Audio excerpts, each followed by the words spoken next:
তিন ম্যাচের টি-20 সিরিজের প্রথম টি-20 ম্যাচে যুক্তরাষ্ট্রের কাছে 5 উইকেটের বড় ব্যবধানে হেরেছে বাংলাদেশি টাইগাররা। আজকের ম্যাচে বাংলাদেশ ও যুক্তরাষ্ট্রের খেলোয়াড়দের মাঝে কার পারফরমেন্স কেমন ছিল তা নিয়ে বিস্তারিত আলোচনা করা হবে ভিডিওতে। আসসালামু আলাইকুম, Jersey for you presents cricket আপডেটে আপনাকে স্বাগতম। আজ 22 মে মঙ্গলবার আজকে কিন্তু বাংলাদেশ ও যুক্তরাষ্ট্রের মাঝে একটি টি-20 ম্যাচ অনুষ্ঠিত হয়েছে, যেটি বাংলাদেশ ও যুক্তরাষ্ট্রের মাঝে টি-20 ক্রিকেট বিশ্বকাপের প্রস্তুতি হিসেবে কিন্তু এই টি-20 সিরিজটি আয়োজন করেছে দুই দেশের ক্রিকেট বোর্ড।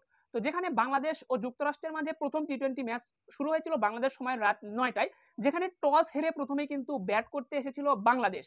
টস হেরে ব্যাট করতে এসেছিল বাংলাদেশ, যেখানে বাংলাদেশের ব্যাটসম্যানরা 20 ওভার ব্যাট করে সর্বমোট 153 রান সংগ্রহ করেছে 6 উইকেটের বিনিময়ে।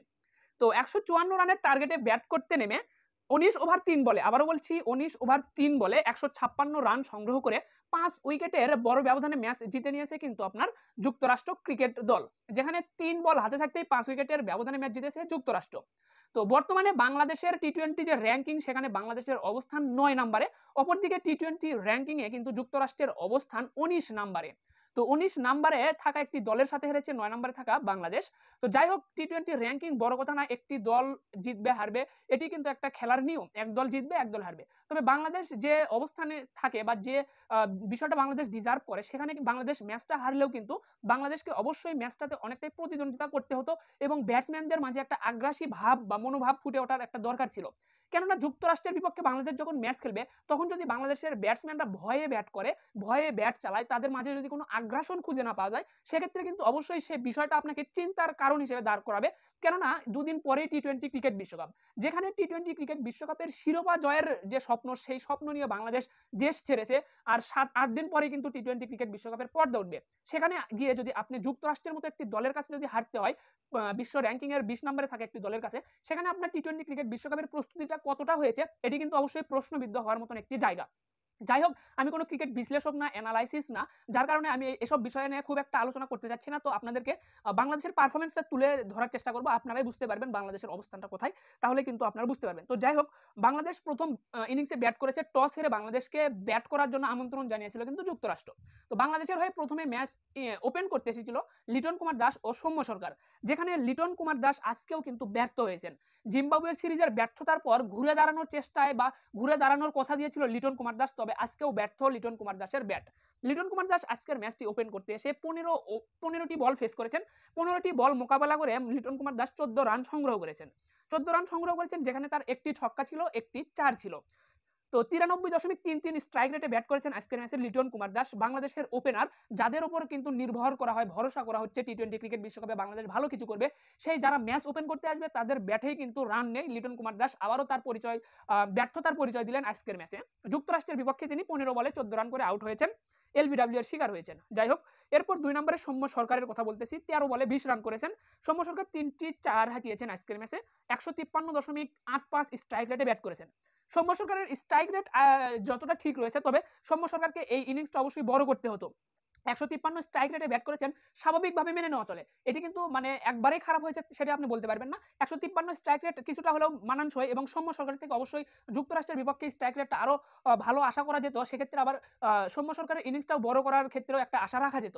যেহেতু সৌম্য সরকার 13 বলে 20 রান করেছে, তো সেক্ষেত্রে সৌম্য সরকার ও লিটন কুমার দাসের ইনিংসটা কিভাবে বিচার করছেন অবশ্যই সেটি জানাবেন। এরপর কিন্তু 3 নম্বরে চলে এসেছিল নাজমুল হোসেন শান্ত। লিটন কুমার দাস উইকেট পতন ঘটলে কিন্তু মাঠে এসেছিল নাজমুল হোসেন শান্ত। নাজমুল হোসেন শান্ত 11 বল খেলেছেন। বাংলাদেশের ক্যাপ্টেন নাজমুল হোসেন শান্ত 11টি বল খেলেছেন, 11টি বল মোকাবেলা করে মাত্র 3 রান করেছেন শান্ত, যেখানে তার কোনো বাউন্ডারি নেই, ওভার বাউন্ডারি নেই। শান্তর স্ট্রাইক রেট 27.27। বাংলাদেশের টি-20 দলের ক্যাপ্টেন বর্তমান এবং 3 ফরম্যাটেরই ক্যাপ্টেন নাজমুল হোসেন শান্ত। জিম্বাবুয়ে সিরিজে বরাবরই ব্যর্থ ছিলেন, শেষ ম্যাচে রানের দেখা পেয়েছিলেন নাজমুল হোসেন শান্ত, যেখানে স্ট্রাইক রেট কিছুটা মন্দ ছিল। তারপরে কিন্তু সেই ম্যাচটি হেরেছিল বাংলাদেশ। এবং যুক্তরাষ্ট্রের বিপক্ষে প্রথম ম্যাচে কিন্তু নাজমুল হোসেন শান্তর ব্যাটে রান নেই, তিনি 11 বলে 3 রান করেছেন। যদি নাজমুল হোসেন শান্ত 3 বল খেলে 3 রান করে আউট যেতেন, 100 স্ট্রাইক রেট থাকতো, মেনে নেওয়া যেত। তিনি 11টি বল খেললেন কিন্তু সেট হতে পারলেন না, যুক্তরাষ্ট্রের বিপক্ষে অবশ্যই প্রশ্নবিদ্ধ করার মতন একটি জায়গা। এরপর সাকিব আল হাসান 12টি বল খেলেছেন, 12 বল খেলে 6 রান করেছেন এবং সাকিব আল হাসান রান আউটের শিকার হয়েছেন। যদিও সে সময় দলটা কিন্তু চাপে ছিল, 3টি উইকেট পড়ে যাওয়ার পর সাকিব আল হাসান তিনি কিন্তু ম্যাচটাকে ক্যারি করার চেষ্টা করছিলেন, যে দায়িত্বটা মাহমুদুল্লাহ রিয়াদ বরাবরের মতো করে আসেন, সেই দায়িত্বটা সাকিব আল হাসানের কাঁধে পড়েছিল। তো সাকিব আল হাসান ইনিংসটা দেখে শুনে আগানোর চেষ্টা করতেছিলেন, মাঝখানে এসে রান আউট হয়েছেন। তারপরে একজন অভিজ্ঞ ব্যাটসম্যান সাকিব আল হাসান 12 বল খেলে তার ব্যাট থেকে 6 রান আসলে এটি কিন্তু অবশ্যই হতাশাজনক আসন্ন টি-20 ক্রিকেট বিশ্বকাপকে সামনে রেখে। এরপর মাহমুদুল্লাহ রিয়াদ 22 বলে 31 রান করেছেন মাহমুদুল্লাহ রিয়াদ। তো মাহমুদুল্লাহ রিয়াদ কিন্তু যাই হোক একটা দায়িত্বশীলতার মতন ইনিংস খেলেছে, দায়িত্ব নিয়ে ব্যাট করেছেন, যেখানে 2টি 4 ছিল, 1টি 6 ছিল মাহমুদুল্লাহর ব্যাট থেকে। মাহমুদুল্লাহর স্ট্রাইক রেট 140.91। তো মাহমুদুল্লাহ রিয়াদের ইনিংসটা অবশ্যই প্রশংসার দাবি রাখে। দল যে সময় চাপে পড়েছিল সেই সময় কিন্তু সাকিব আল হাসান দায়িত্বটা নিতে চেয়েছিল, ইনিংসটা ক্যারি করতে চেয়েছিল, কিন্তু সাকিব আল হাসান ব্যর্থ হলে সে সময় মাহমুদুল্লাহ রিয়াদ এসে কিন্তু তিনি এই দায়িত্বটা নিয়েছিলেন। তো এরপরে কিন্তু জাকের আলী অনিক তিনি কিন্তু 5 বলে 9 রান করেছেন, 5 বল খেলে 9 রান করেছেন, যেখানে 2টি বাউন্ডারি আছে, 180 স্ট্রাইক রেটে ব্যাট করেছে জাকের আলী। তো জাকের আলীকে নিয়ে এখানে কমেন্ট করতে চাচ্ছি না, কেননা জাকের আলী একদম ইনিংসের শেষ মুহূর্তে কিন্তু আপনার জাকের আলী অনিক কিন্তু মাঠে এসেছিলেন মাহমুদুল্লাহ রিয়াদের উইকেটের পতন ঘটলে। তো জাকের আলী অনিক যখন মাঠে এসেছিলেন তখন অল্প কিছু বল বাকি ছিল, তো যার কারণে জাকের আলী অনিককে নিয়ে এখানে প্রশ্ন তোলার কোনো জায়গা নেই। 18 ওভার 4 বলের পরে 18 ওভার 4 বলে যখন মাহমুদুল্লাহ রিয়াদের উইকেটটি পতন ঘটে সে সময় কিন্তু আপনার জাকের আলী অনিক মাঠে এসেছিল। তো এরপর চলে আসে এখন তাওহিদ হৃদয়ের কথা। তো তাওহিদ হৃদয় তিনি কিন্তু 47 বলে 58 রান করেছেন, 47 বলে 58 রান করেছেন তাওহিদ হৃদয়। তো 47 বলে 58 রান তাওহিদের, যেখানে 4টি 4 এবং 2টি ছক্কা রয়েছে তাওহিদ হৃদয়ের ব্যাট থেকে। তাওহিদের স্ট্রাইক রেট 123.40। যদিও স্ট্রাইক রেট কিছুটা কম ছিল তাওহিদ হৃদয়ের 123.40।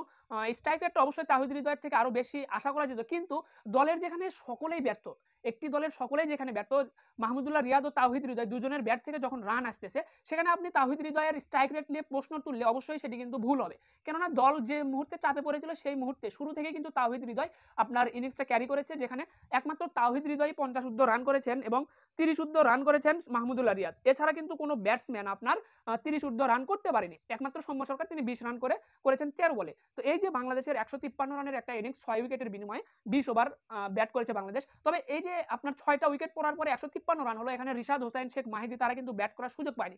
এখানে কিন্তু একটা প্রশ্ন আসতেই পারে, সেটা হলো যে বাংলাদেশের যে আগ্রাসন, ব্যাটের যে আগ্রাসন ভঙ্গিটা, এটা কিন্তু বাংলাদেশকে একটু আগে থেকে দেখানো উচিত ছিল।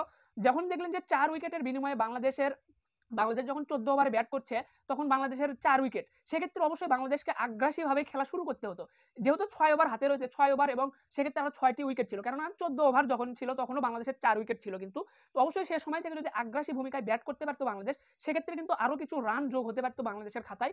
সেক্ষেত্রে হয়তো এক একটা উইকেট বেশি পড়ে যেত, তাহলে কিন্তু সমস্যা ছিল না, কেননা রিশাদ হোসেন ছিল, শেখ মাহিদি তারাও কিন্তু ব্যাট করার সামর্থ্য রাখে, তারাও কিন্তু ব্যাট করতে পারে। সেক্ষেত্রে অবশ্যই তাদের কাঁধে দায়িত্বটা গিয়ে পড়তো। তো আমি যে বিষয়টা বলতে চাচ্ছি যে অবশ্যই বাংলাদেশকে আরো আগে থেকে আগ্রাসী ভূমিকাটা নেওয়া লাগতো। যে মাহমুদুল্লাহ রিয়াদ যখন থেকে মারা শুরু করেছে, ব্যাট তুলে খেলা শুরু করেছে, সেটি ছিল কিন্তু 17তম ওভার।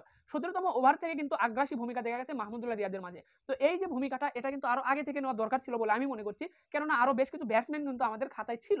তো সেক্ষেত্রে অবশ্যই যুক্তরাষ্ট্রের বিপক্ষে আপনি যদি শুরু থেকে আগ্রাসী ভূমিকায় খেলতে না পারেন, শেষের দিকেও যদি আগ্রাসী ভূমিকায় না খেলতে পারেন, তাহলে আপনি টি-20 ক্রিকেটে কখন খেলবেন? টি-20 ক্রিকেটে আপনি কিভাবে পারফরমেন্স করলে আপনি টি-20 বিশ্বকাপের মতন একটি মঞ্চে আপনি ভালো কিছু করতে পারবেন বলে আশা করা যায়। তো এই বিষয়গুলো অবশ্যই দেখার একটা বিষয় বা উন্নতি করার একটা জায়গা ছিল। তো এখন যদি আপনাকে বাংলাদেশের বোলারদের যে পারফরমেন্সটা দেখায়, সেখানে আপনাদেরকে দেখাতে হবে মাহমুদুল্লাহ রিয়াদ 2 ওভার 3 বল করার সুযোগ পেয়েছে, যেখানে 20 রান দিয়েছে মাহমুদুল্লাহ রিয়াদ। শেষ ওভারে কিন্তু মাহমুদুল্লাহ রিয়াদকে এই বল হাতে দায়িত্ব দিয়েছিলেন ক্যাপ্টেন নাজমুল হোসেন শান্ত, যেখানে 9 রান লাগতো। তো 3 বলেই সেই 9 রান কিন্তু পুষিয়ে দিয়েছেন মাহমুদুল্লাহ রিয়াদ। 3 বলে কিন্তু 10 রানের মতো দিয়ে দিয়েছেন মাহমুদুল্লাহ রিয়াদ।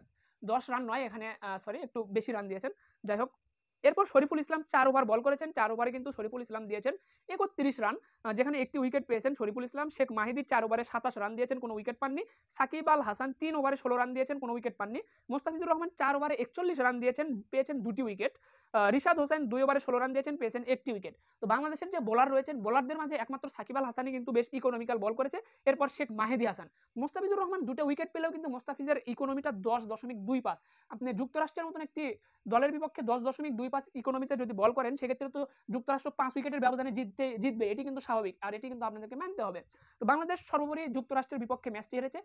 লাস্ট জিম্বাবুয়ের বিপক্ষে 5 ম্যাচে যে টি-20 সিরিজ খেলেছিল, সেখানে বাংলাদেশ 4-1 ব্যবধানে ম্যাচ জিতলেও ব্যাট হাতে কিন্তু বাংলাদেশের ব্যাটসম্যানদেরকে জ্বলে উঠতে দেখা যায়নি, সেখানে কিন্তু ব্যাট হাতে ব্যর্থ ছিল বাংলাদেশের ব্যাটসম্যানরা। তারপরেও যে বাংলাদেশের বোলারদের যে ভূমিকা, সেখানে কিন্তু বাংলাদেশ ম্যাচ জিতেছিল 4টি। এবং যুক্তরাষ্ট্রের বিপক্ষে আজকের ম্যাচটা ব্যাটিং ব্যর্থতা নাকি বোলিং ব্যর্থতা, অবশ্যই এটি আপনারা কমেন্টে জানাবেন, কেননা শেষ 2 ওভারে যুক্তরাষ্ট্রের প্রয়োজন ছিল কিন্তু 23 রান, সম্ভবত আমি যদি ভুল না করি সেক্ষেত্রে 23 রান 24 রান লাগতো আপনার যুক্তরাষ্ট্রকে ম্যাচ জেতার জন্য। সেখানে মোস্তাফিজুর রহমান 15 রান দিয়েছেন, শেষ ওভারে 9 রান লাগতো, যেখানে মাহমুদুল্লাহ রিয়াদ এসে 3 বলে 9 রান দিয়ে ফেলেছেন। তো শেষ পর্যন্ত বাংলাদেশ 5 উইকেটের ব্যবধানে যুক্তরাষ্ট্রের বিপক্ষে হেরেছে। 1-0 ব্যবধানে যুক্তরাষ্ট্র কিন্তু সিরিজটা জিতে নিল। এখন বাংলাদেশকে এই অবস্থায় সিরিজ জেতাটা যতটা গুরুত্বপূর্ণ, সিরিজ জেতাকে আমি গুরুত্বপূর্ণ হিসেবে দেখছি না, আজকের ম্যাচটাও জেতা যে বাংলাদেশের জন্য আহামরি গুরুত্বপূর্ণ এটিও আমি বলছি না। মূল কথা আমার এটাই যে বাংলাদেশের ব্যাটসম্যানদেরকে আগ্রাসী ভূমিকায় দেখতে হবে। বাংলাদেশের ব্যাটসম্যানরা যুক্তরাষ্ট্রের বিপক্ষে যদি কোনো আগ্রাসী ভূমিকায় ব্যাট করতে না পারে, তাদের মাঝে যদি একটা আত্মবিশ্বাস বা কনফিডেন্স না থাকে যুক্তরাষ্ট্রের বিপক্ষে, তাহলে বাংলাদেশ আপনার গ্রুপ পর্বে দক্ষিণ আফ্রিকাকে কিভাবে ফেস করবে, শ্রীলঙ্কার বিপক্ষে ম্যাচ রয়েছে বাংলাদেশের, শ্রীলঙ্কাকে কিভাবে ফেস করবে। বাংলাদেশের গ্রুপে রয়েছে নেদারল্যান্ডের বিপক্ষে ওয়ানডে বিশ্বকাপে বাংলাদেশ কিন্তু ম্যাচ হেরেছিল। আপনাদেরকে বিষয়টি আবারও জানিয়ে দেয়, বাংলাদেশ কিন্তু নেদারল্যান্ডসের বিপক্ষে ওয়ানডে বিশ্বকাপে ম্যাচ হেরেছিল। সেই নেদারল্যান্ডস কিন্তু বাংলাদেশের গ্রুপে রয়েছে টি-20 ক্রিকেট বিশ্বকাপে। তাহলে নেদারল্যান্ডসের বিপক্ষে বাংলাদেশ কিভাবে ম্যাচ জিতবে? তাহলে আপনি বাংলাদেশ তাহলে সুপার 8-এ যাওয়ার স্বপ্ন দেখছেন কিভাবে এই বাংলাদেশকে নিয়ে? বাংলাদেশের ব্যাটসম্যানরা যদি আগ্রাসী ভূমিকায় ব্যাট করতে না পারে, সেক্ষেত্রে তাদেরকে যে আপনি কিভাবে আপনি এই টি-20 ক্রিকেট বিশ্বকাপের ভালো একটা সূচনা করবেন বলে আপনি মনে করছেন? যাই হোক, জিতলেও বাংলাদেশ, হারলেও বাংলাদেশ অবশ্যই ঘুরে দাঁড়াবে, কামব্যাক করবে, টি-20 ক্রিকেট বিশ্বকাপে ভালো করবে, এটি কিন্তু আমাদের প্রত্যাশা। কেননা বাংলাদেশ ছাড়া অন্য কোনো দলকে তো আমাদের সমর্থন করার মতন কোনো অপশন নেই। জিতলেও বাংলাদেশকে সমর্থন করতে হবে, হারলেও বাংলাদেশকে সমর্থন করতে হবে, ভালো করলেও বাংলাদেশ, খারাপ করলেও বাংলাদেশ। যেহেতু 2 তারিখ থেকে টি-20 ক্রিকেট বিশ্বকাপ শুরু হবে, টি-20 ক্রিকেট বিশ্বকাপের মূল পর্বে বাংলাদেশ অংশগ্রহণ করবে। আর টি-20 ক্রিকেট বিশ্বকাপে আপনারা বাংলাদেশকে সমর্থন দিতে চাইলে অবশ্যই বাংলাদেশের একটি অফিসিয়াল ডিজাইনের জার্সি আপনি সংগ্রহ করতে চাইবেন। যেহেতু বাংলাদেশের অফিসিয়াল ডিজাইনের জার্সি আপনার প্রয়োজন, তাই আপনার জন্য জার্সি ফর ইউ বাংলাদেশের অফিসিয়াল ডিজাইনের জার্সি নিয়ে এসেছে, যেখানে 3টি কোয়ালিটি থাকছে, 3টি ফেব্রিক্স থাকছে। প্রথমটি হলো আপনার জ্যাকওয়ার্ড ফেব্রিক্স, এটি হলো প্লেয়ার এডিশনের ফেব্রিক্স, এরপর ম্যাশ ফেব্রিক্স এবং সর্বশেষ হলো পিপি ফেব্রিক্স। তো প্রত্যেকটি ফেব্রিক্সের দাম আলাদা আলাদাভাবে আপনাদেরকে স্ক্রিনে দেওয়া রয়েছে। তো আপনারা অবশ্যই স্ক্রিনে যে দাম এবং মূল্য দেখে অবশ্যই আপনারা আমাদের সাথে হোয়াটসঅ্যাপে যোগাযোগ করবেন। বাংলাদেশের অফিসিয়াল ডিজাইনের জার্সি পেয়ে যাবেন কিন্তু আপনারা বাংলাদেশ সহ প্রবাস থেকেও আপনারা কিন্তু অর্ডার করতে পারবেন। তো প্রবাস থেকেও বেশ কিছু অর্ডার আমাদের এসেছে, তো অবশ্যই আপনারা বাংলাদেশের পাশাপাশি প্রবাস থেকেও আপনারা অর্ডার করতে পারবেন। সেক্ষেত্রে কিন্তু বিদেশে যে জার্সিটা পাঠানো হবে, সেক্ষেত্রে অবশ্যই বিদেশের যে আপনার কুরিয়ার সার্ভিসের চার্জ, এটা কিন্তু আপনাদের নিজেদেরকে বহন করতে হবে। তো অবশ্যই আপনারা বাংলাদেশের যে কোনো প্রান্ত সহ বিদেশ থেকেও আপনারা কিন্তু এই বাংলাদেশের জার্সিটা অর্ডার করতে পারেন। যাই হোক, বাংলাদেশ প্রথম ম্যাচটি হেরেছে, পরবর্তী ম্যাচে বাংলাদেশ ঘুরে দাঁড়াবে, এটি আমরা আশা করছি এবং বাংলাদেশের প্রতি আমাদের আত্মবিশ্বাস রয়েছে যে বাংলাদেশ ঘুরে দাঁড়াতে পারবে যুক্তরাষ্ট্রের মতন একটি দলের বিপক্ষে। তো আশা করছি বাংলাদেশ পরবর্তী 2টি ম্যাচে ভালো করবে এবং বাংলাদেশের যে ব্যাটসম্যানরা রয়েছে তাদের কিন্তু অবশ্যই ভালো দায়িত্ব নিয়ে ব্যাট করতে হবে, এটি কিন্তু আমরা চাইবো।